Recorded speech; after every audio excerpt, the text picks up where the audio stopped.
Baik, langsung nggak pakai panjang-panjang lagi, kita dengarkan langsung dari narasumber kita Pak Rudi Yanuar selaku Nusantara Fotografi Journey. Kita dengarkan bersama untuk paparannya. Monggo silakan Pak Rudi Yanuar, waktu dan tempat saya persilakan.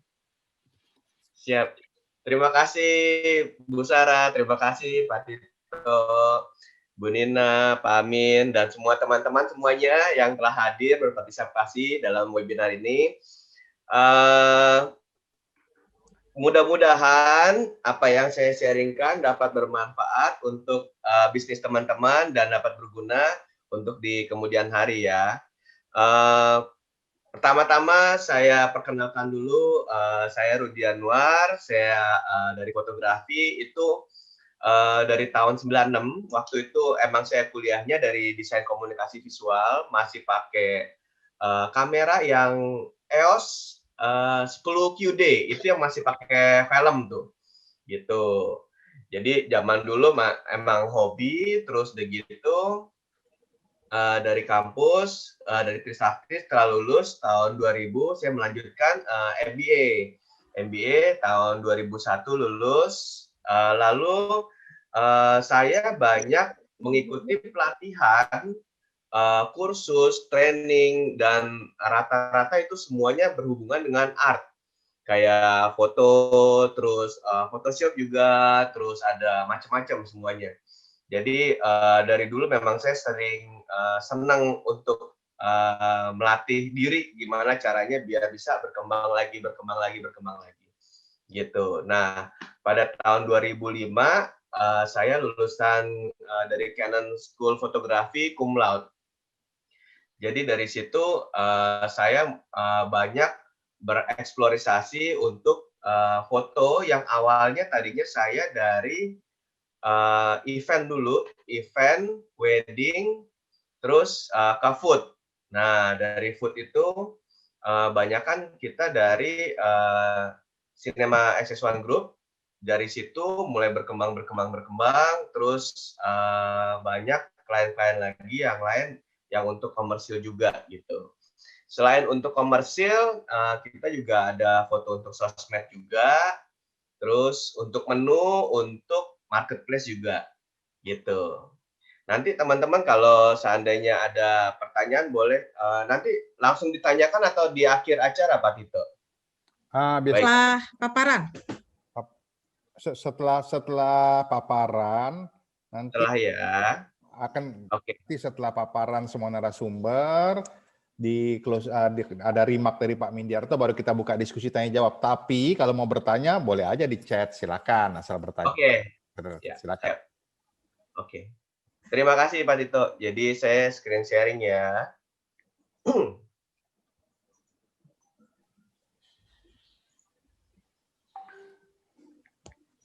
Ya, udah kelihatan, silakan di sudah masuk. Silakan di slideshow. Silakan. Ya. Oke. Ya, udah aman. Oke. Aman ya.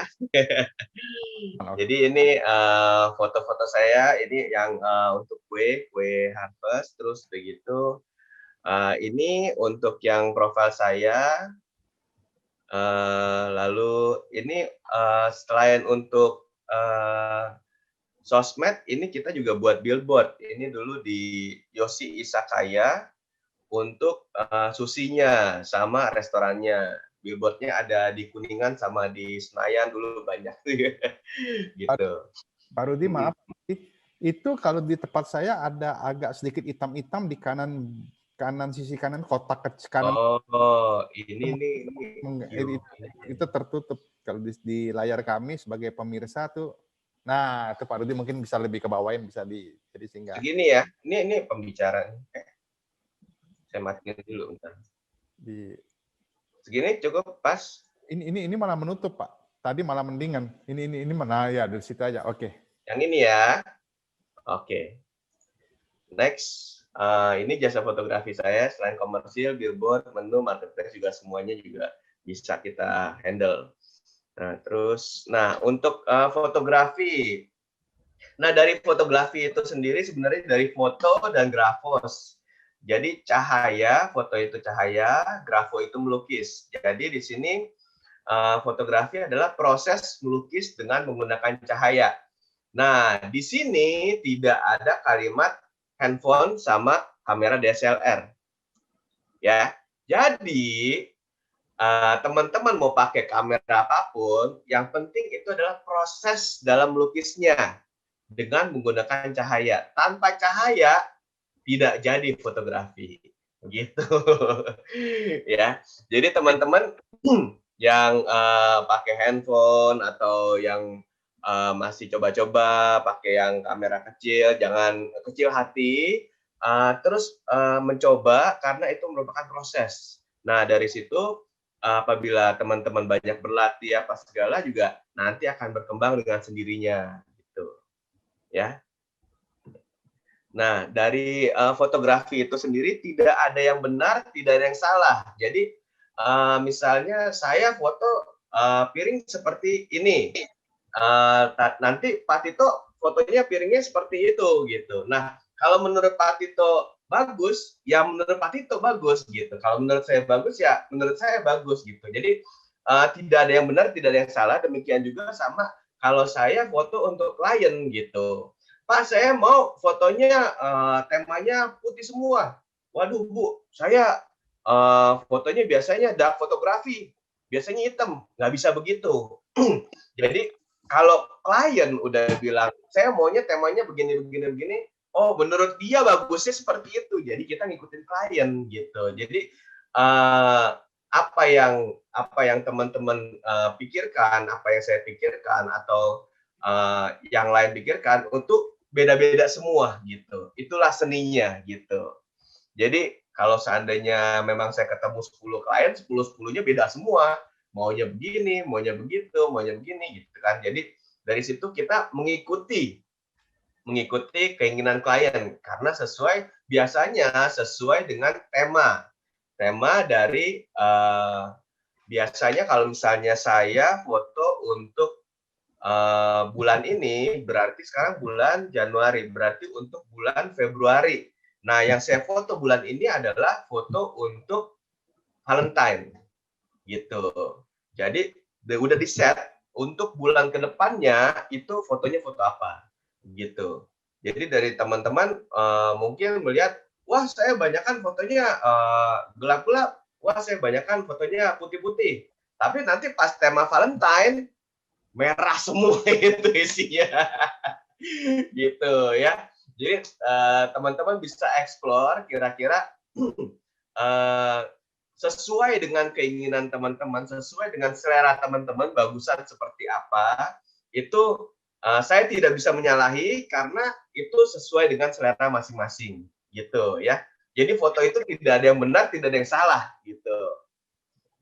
Oke, next. Ini salah satu foto saya di rooftop West. Ini memang temanya terang, jadi semuanya kelihatan, ada steak, sate, sama apa nih? Dia dessertnya juga ada, gitu ya.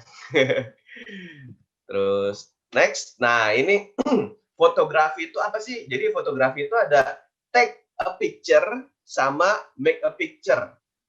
Nah, fotografi itu ada take a picture artinya apa? Pengenalan teknis. Nah, pengenalan teknis itu apa? Pengenalan teknis itu pengenalan kamera, exposure triangle, ada lensa, ada efek natural, histogram, white balance, metering, drive mode, focus point, file format, itu take a picture. Take a picture memahami pengenalan teknis. Nah, kita kalau mau membuat foto, kita make a picture. Gitu. Make a picture itu adalah unsur dalam pembuatan gambar. Pencahayaannya, gelap terangnya, warnanya, bentuknya, tata letak, plating, komposisi, angle, properti, tekstur gitu. Ya. Jadi ada dua ya kira-kira teman-teman bisa pahami, yang take a picture atau make a picture. Kalau take a picture hanya kenal teknis doang, tapi tidak membuat gambar itu hidup. Nah, kita kan ingin gambar itu hidup. Gimana caranya? Dari pencahayaan, warna, bentuk, dan lain-lain. Gitu. Jadi selain menguasai take a picture, teman-teman juga menguasai make a picture-nya gimana. Gitu. Ya. Terus next, ini foto bakmi untuk Lamian Palace. Gitu. Nah, ini dia nih yang seru. Teman-teman pasti lagi galau banget kan kalau udah masuk ke kamera tuh langsung tuh. Pasti Pak Tito udah tanya tuh, Pak, ini materinya pakai smartphone atau kamera nih? Wah, itu pasti banyak tuh yang nanya. Jadi teman-teman bisa kira-kira kita bisa explore lagi kira-kira bagusnya, baiknya seperti apa. Jadi nanti teman-teman bisa pertimbangkan sendiri gitu ya. Nih, dengan ramainya media sosial, Instagram, Facebook, dan lain-lain, apalagi TikTok ya sekarang ya, keseruan fotografi itu makin banyak diminati. Nah, pertimbangannya apa? Nah, dari kemudahannya, fleksibilitas, lalu kualitas gambar, fiturnya, aplikasi, memori penyimpanan, dan terakhir adalah harganya. Gitu ya. Itu yang paling penting tuh harganya. Gitu. Nah, ini salah satu foto lumpia udang dari restoran Angke. Gitu. Oke. Next, untuk kemudahannya. Wah, jelas handphone itu lebih ringan dan nyaman untuk dibawa kemana-mana. Kalau kamera udah berat, terus harganya yang mehong. Itu kalau jalan-jalan was-was banget bikin ini apa deg-degan, takut copet kalau lagi traveling ya. Gitu. Nah, ini salah satu bedanya dari smartphone kamera sama digital kamera. Kalau yang sebelah kiri itu dari smartphone, kalau yang sebelah kanan untuk digital kamera. Ya. Ini foto nastar nanas. Foto nastar nanas. Nah, dua-duanya juga sama-sama tidak diedit, itu langsung live-nya hasilnya seperti itu. Nah, kalau misalnya teman-teman ada yang ingin bertanya, oh iya ya, smartphone saya seperti itu ya. Itu saya juga ada menyelenggarakan kelas untuk kelas smartphone, di mana kita bisa ngedit dengan aplikasi gratis, seperti dari Lightroom, atau dari Photoshop, atau dari PixArt juga ada, gitu, macam-macam ya. Terus nextnya. Nah, untuk fleksibilitas. Kalau handphone, buat foto siang hari dengan subjek tidak bergerak itu masih ideal. Kalau kamera buat fotografi sore, malam hari, buat F1, MotoGP itu masih bisa ditoleransi karena dia exposure-nya bisa dinaikin. Grainy-nya lebih sedikit daripada yang handphone gitu ya.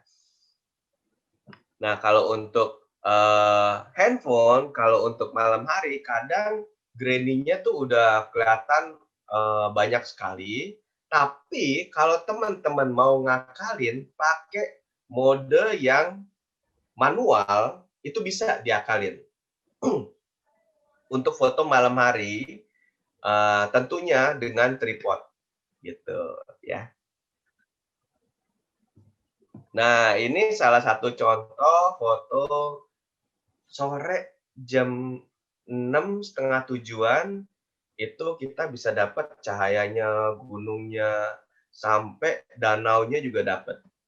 Gitu, dari atas sampai bawah tuh bagus sekali. Ya. Terus nextnya. Nah, kualitas gambar. Kalau handphone mempunyai sensor tuh yang lebih kecil dari kamera, sehingga hasilnya tidak dapat memiliki kualitas yang setara dengan digital kamera yang sensornya jauh lebih besar. Nah, kalau kamera sendiri memiliki sensor yang lebih besar dan kualitas gambarnya jauh lebih baik dari handphone. Gitu. Nah, ini salah satu contoh untuk smartphone sama digital kamera juga. Ini yang sebelah kiri smartphone. Untuk tone warnanya, untuk cahayanya itu masih rata ya. Nah, kalau untuk digital kamera, teman-teman bisa lihat untuk warna hitamnya udah kerang, terus untuk shadow-nya soft, terus objeknya terlihat menonjol keluar, gitu. Nah, kalau dari smartphone, objeknya itu karena pencahayaannya rata, jadi objeknya kurang keluar, gitu ya. Jadi kira-kira teman-teman bisa melihat perbedaannya seperti apa. Oke. Untuk peralatan fotografi. Ini salah satu foto saya di restoran Merah Rasa di Bintaro. Oke. Nah, ini dia nih. Pemilihan kamera. Saat membuat foto sebenarnya nggak perlu kamera mahal, tapi yang penting gimana caranya menggunakan peralatan tersebut. Nah, yang paling penting adalah kenyamanan. Nyamannya pakai handphone yang mana. Nah, semakin menguasai alatnya, maka hasilnya semakin baik. Misalnya, teman-teman biasa pakai handphone Samsung. Terus, ada teman yang punya Apple gitu. Pinjem dong handphone lu. Begitu pakai, karena kita nggak menguasai alatnya, kita nggak berasa nyaman, jadi fotonya juga kadang asal-asalan gitu. Coba udah cepet aja gitu. Nah, tapi kalau kita yang setiap hari foto, kita utak-atik lagi nih, ininya exposure gimana ya, terus nih white balance-nya gimana ya, ini gimana ya. Nah, karena kita sudah menguasai, karena kita sering coba-coba, karena kita melewati proses-prosesnya itu, jadi kita berhasil untuk bisa lebih baik lagi, lebih baik lagi, lebih baik lagi. Begitu ya. Jadi teman-teman untuk memilih kamera atau memilih handphone bisa dengan tingkat kenyamanannya. Jadi misalnya Pak Tito bilang, Pak, saya biasa pakai kamera Nikon. Wah, saya kamera Canon. Bapak pakai Canon aja. Begitu Pak Tito pakai Canon, dia nggak bisa. Karena nggak berasa nyaman, karena masih baru dan tidak menguasai alatnya, gitu ya. Jadi yang penting teman-teman tuh bisa menguasai alatnya dulu, baru bisa rasa nyaman. Nah, waktu ngerasa nyaman bisa ngotak-atik lebih enak, gitu. Bisa coba-coba, gitu. Justru dari coba-coba itulah kita bisa berkembang lagi, gitu ya.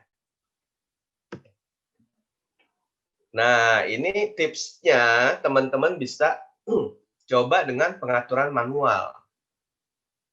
Nah, pengaturan manual itu bisa diotak-atik exposure-nya, brightness kontrasnya, terus untuk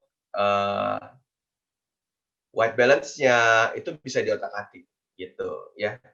Jadi dari situ teman-teman bisa lihat ini terangnya gimana ya, ini warnanya gimana ya, ini saturation-nya gimana ya, itu bisa diganti-ganti kalau pakai yang manual. Tapi kalau auto, yang namanya otomatis foto, berarti itu rata-rata ya seperti itu.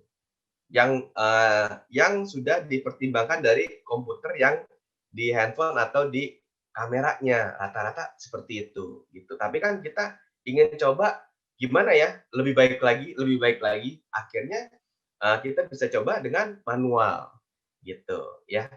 Ini kalau masih bimbang untuk kamera mau Canon atau Nikon, sebenarnya tidak ada pertimbangan yang perbedaan yang signifikan, tapi cocok-cocokan aja, kira-kira sukanya mana. Seperti yang saya sharingkan tadi, nyamannya itu pakai yang mana itu tergantung dari teman-teman gitu. Nah, yang penting menggunakan jenis kamera yang cocok dengan budget. Ya, karena pada dasarnya itu fotografi itu pemilihan lensa, kamera dan body itu dari budgetnya teman-teman gitu. Nanti hasilnya juga akan bisa mempengaruhi ke situ. Ya. Nah, ini salah satu contoh foto saya, foto saya sapi di dapur suami istri. Ini enak juga nih makanannya. Terus next. Nah, ini kita perlu tripod nih. Tripod itu sebenarnya opsional, tetapi disarankan menggunakan tripod itu untuk memastikan agar hasil fotonya berkualitas tinggi gitu. Lebih luasa saat mengatur preset kamera. Mau zoom in atau mau yang manual juga bisa. Nah, baiknya teman-teman itu memilih tripod yang kokoh. Jadi nggak goyang waktu foto untuk flat lay. Nah, teman-teman juga bisa perhatikan untuk leveling yang posisinya bisa stabil sebelum memulai foto makanan. Oke. Nah, ini salah satu contoh tripod yang bisa stand alone dan bisa flat lay juga, gitu. Bisa digeser-geser. Nah, ini bagus tripodnya, jadi bisa fleksibel, gitu. Ya. Nah, ini salah satu contoh flat lay saya. Flat lay itu maksudnya jadi fotonya dari atas. Ini temanya tema Christmas. Kemarin kita foto di Hotel Teratai. Hotel Taman Teratai di Puncak. Gitu. Temanya Indonesian food. Gitu. Nah, ini kalau teman-teman nanya, "Pak, ini fotonya jauh banget dari atas. Emang pakai tripod?" Enggak. Karena ini saya menggunakan lampu studio dengan speed-nya yang cukup cepat biar tidak goyang, gitu. Makanya saya sudah tidak pakai tripod lagi, gitu. Tapi kalau teman-teman yang mungkin tidak pakai lampu studio di dalam ruangan, itu cocoknya lebih baik pakai tripod, gitu, ya. Lensa dan efek natural. Nah, ini dia nih, seru nih. Nah, teman-teman yang foto pakai lensa dari handphone, ini banyak sekali lensa-lensanya. Bisa dilihat nanti di marketplace ya. Ini ada telefoto, ada fisheye, ada flashdoscope, ada CPL lens, ada star filter lens, artinya itu hasilnya bisa berbintang-bintang gitu. Flow filter lens ada 15 kali makro, ada radial filter, ada kaleidoskop. Kaleidoskop itu tuh kayak teman-teman dulu waktu kecil pernah lihat teropong yang diputar-putar gitu.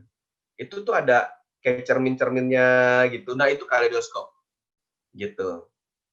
Nah, terus ada wide angle-nya gitu. Nah, jadi lensa untuk handphone itu juga tidak kalah serunya gitu. Jadi teman-teman bisa coba nih satu-satu kira-kira yang seru yang mana nih gitu. Nah, ini dari hasil eksperimen teman-teman melihat ini kan, jadi ada alternatifnya. Oh, coba pakai ini nih. Oh, coba pakai ini nih. Wah, lucu nih pakai ini gitu. Ya. Nah, kalau untuk lensa dari kamera DSLR kebetulan saya pakai Canon, jadi saya jelasinnya yang Canon. Ya, jadi ini kita ada lensa fix. Lensa fix itu artinya cuman satu nggak bisa di zoom gitu. Jadi cuma satu lensa aja gitu. Kayak misalnya lensa 50 mm atau lensa 24 mm gitu ya. Nah, terus biasanya lensa fix itu bukaan besar. Kayak bukaan 1,8 gitu ya. Fungsinya sebenarnya kenapa sih pakai lensa fix? Karena hasilnya itu dia lebih jernih daripada lensa zoom gitu. Karena kalau lensa zoom itu biasanya ada lensa-lensa lagi depannya gitu ya. Nah, terus kalau ini ada lensa zoom juga, ada lensa zoom standar, ada lensa zoom super zoom. Kalau lensa zoom standar itu kira-kira seperti yang 2470, diafragmanya 2,8, atau kalau misalnya untuk yang lensa super zoom itu 28 sampai 300 gitu. Nah, kalau di Canon juga ada lensa tilt and shift. Nah, lensa tilt and shift ini biasanya digunakan untuk foto arsitektur atau interior. Kenapa pakai tilt and shift? Karena itu biar tingkat kemiringannya, distorsinya tuh biar hilang gitu. Nah, teman-teman kalau pakai lensa wide itu kan biasanya kan wow besar sekali kan. Nah, ini lensanya lensa wide tapi bisa lurus. Jadi di atasnya tidak meruncing ke atas tapi bisa lurus gitu. Itu fungsinya lensa tilt and shift yang dari Canon. Gitu ya. Next. Nah, ini biasanya kalau lensa, nah saya kalau untuk dari atas itu biasanya nggak bisa pakai lensa fix karena jaraknya itu terlalu dekat gitu. Jadi saya biasa pakai lensa zoom. Ini sekitar 24 mm, kita ambil dari atas karena ingin dapat semuanya. Nah, gimana caranya teman-teman lihat itu? Wah, ini taunya dari mana lensa zoom, lensa ini bukan lensa tele. Jadi teman-teman bisa lihat lilinnya, teman-teman perhatikan lilin yang di atas meja itu, makin lama makin distorsi ke kanan sama ke kiri. Gitu. Nah, kalau lensa fix, misalnya lensa 50, begitu kita ambil dari atas, semuanya lilinnya persis seperti yang di tengah ini, bundar-bundar. Nggak distorsi. Gitu. Ya. Itulah kenapa fungsinya lensa fix juga tidak menimbulkan distorsi dalam hasil gambarnya. Gitu. Oke. Nah, ini salah satu, ini cuman update aja ya, update untuk salah satu lensa makro. Ini ada lensa makro yang bentuknya pipi panjang, udah kayak pipa. Wah, keren banget ini. Cuman buat nambah pengetahuan aja. Ini lensa Canon EF mount Laowa 24 mm bukan 14. Perbandingan 2:1 gitu ya. Ini lensanya lumayan mahal juga. Ini buat apa sih lensa begini nih? Lensa makro-makro begini. Nah, kalau teman-teman senang sama detail, nah sebenarnya fotografi itu karena hobi, karena senang, karena ada excitement. Jadi mau nyoba lagi gitu. Nah, kalau teman-teman lihat hasilnya, begitu lihat hasil detail untuk warna bunga, terus air-airnya, butiran-butirannya, seger kelihatannya ya. Gitu. Ini kita pakai lensa makro. Jadi kalau teman-teman zoom itu urat-urat daunnya semuanya kelihatan. Gitu. Itulah fungsinya, salah satu fungsinya untuk lensa makro. Karena kesenangan dalam detail gitu ya. Nah, lensa makro ini punya depth of field-nya yang dangkal. Jadi ketajamannya itu sangat kecil untuk fokus ke tengah gitu ya. Jadi belakang-belakangnya itu bisa langsung ngeblur atau bokeh gitu. Nah, ini hasilnya biasanya objek yang di depannya itu lebih menonjol daripada background-nya gitu. Ini salah satu contohnya, ini saya foto laler. Kalau teman-teman zoom, itu mata lalernya kelihatan sekali. Gitu. Nah, belakangnya langsung bokeh, blur semuanya. Gitu. Ini salah satu foto zoom yang makro, yang sangat-sangat detail sekali. Gitu. Ya. Nah, terus kita masuk ke exposure triangle. Ini lumayan complicated kalau yang ini. Nah, ini penjelasan yang menjawab pertanyaan sederhana nih. Kok fotonya ngeblur? Kok fotonya nggak fokus? Loh, kok gelap? Kok fotonya goyang? Ini pertanyaan yang bisa setiap hari kita dengar. Kira-kira kok begini, kok begitu, gitu ya. Jadi jawabannya di sini. Ini kita kemarin foto untuk UMKM di GKI Puri Indah. Foto nugget. Wah, ini enak banget nih. Nah, ini foto, maksudnya exposure triangle itu pemahaman untuk penggunaan kamera. Aperture, kecepatan atau speed, dan ISO bisa saling berinteraksi. Nah, ketiga elemen itu harus seimbang. Jadi kalau misalnya tiga-tiganya seimbang, itu hasil exposure-nya itu 0. Nah, hasil exposure 0 itu biasanya bagus gitu. Kalau seandainya ke kiri atau kurang, exposure kurang, biasanya lebih gelap. Kalau ke kanan, biasanya over atau lebih terang. Gitu. Ini salah satu foto saya di Lamian Palace juga. Dia konsepnya ingin semuanya terang, gitu. Pak, saya sukanya terang semua. Ini warnanya putih, ya udahlah gitu. Jadi kita mengikuti dari keinginan audiensnya, kira-kira maunya seperti apa gitu ya. Nah, ini salah satu contohnya untuk exposure triangle. Jadi ada ISO, shutter speed, sama aperture. Nah, ini exposure-nya mesti yang di tengah-tengah. Jadi kalau tiga-tiganya seimbang, exposure di tengah-tengah. Untuk lebih dalamnya nanti kita akan diskusikan lagi. Ini untuk pelajaran ini biasanya saya bisa 2 hari untuk lebih expertnya gitu ya. Next, kita masuk ke sumber cahaya. Nah, sumber cahaya ini macam-macam. Ada yang natural, sumber cahaya alami. Kita bisa lihat sehari-hari seperti cahaya matahari, cahaya bulan, lilin, api. Nah, ini sumber cahaya dari cahaya matahari. Ini saya foto burung dara ya. Nah, ini dengan sangat cepat sekali saya freeze gitu. Jadi sayapnya bisa berkembang cepat. Gitu, lebih bagus. Gitu. Nah, untuk available light. Nah, available light itu cahaya yang sudah ada di lokasi dengan kondisi permanen. Nah, contohnya ini nih. Ini saya foto di ballroom-nya XS1 dengan ada wine cellar-nya. Nah, ini available light artinya cahaya yang ada di lokasi. Jadi kita nggak bisa geser-geser gitu. Yang kita dapat adalah ambience-nya. Ambience-nya, terus suasananya gitu ya. Jadi lampu-lampunya ini udah kelihatan bagus dengan tanpa bantuan cahaya lain gitu. Nah, terus next-nya ada artificial light.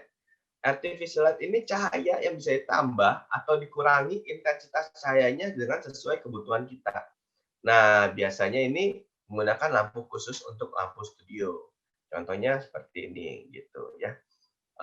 Kita pakai lampu studio untuk cahaya-cahaya yang bisa kita atur.